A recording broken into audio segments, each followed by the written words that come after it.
D'action au service des femmes au Gabon, la première dame Sylvia Bongo Ondimba, via sa fondation éponyme, ne ménage aucun effort pour réduire les inégalités de genre. C'est dans cet élan que le rapport sur la stratégie de réduction des inégalités a été remis ce 30 septembre 2020 au président de la République Ali Bongo Ondimba.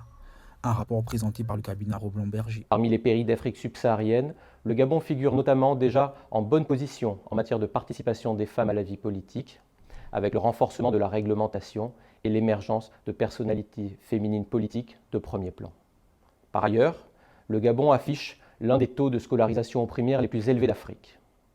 Cependant, évidemment, d'importantes inégalités juridiques, sociales et économiques entre les hommes et les femmes subsistent encore. Les membres du comité de pilotage se sont tour à tour succédés sur le pupitre au cours de cette cérémonie.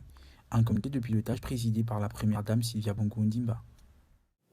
En effet, cette question de droit de la femme et de réduction des inégalités recouvre une réalité bien complexe.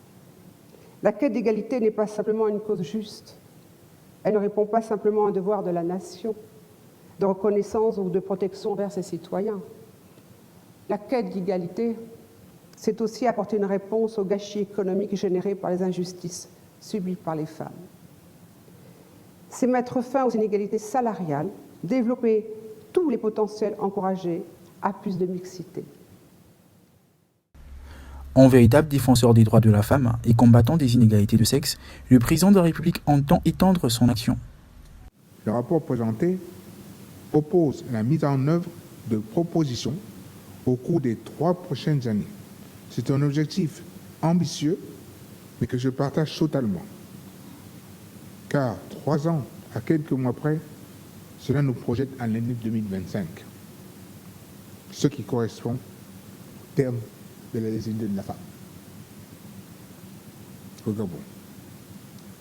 Si nous souhaitons véritablement que la décennie de la femme soit pleinement réussie et actée, ces propositions sont indispensables. C'est la raison pour laquelle j'instruirai fermement le gouvernement afin qu'elles soient retranscrites dans notre corpus juridique dans les meilleurs délais. Je m'y engage avec conviction et détermination. Décrétée en 2015 par le président de la République Ali Bongo Ondimba, la décennie de la femme arrivera à son terme en 2025, une année qui va marquer l'aboutissement d'un long processus de lutte contre les inégalités de genre. Dans cette attente, le gouvernement devra se mettre au travail pour mettre en application ces recommandations, comme voulu par le numéro 1 Gabonais.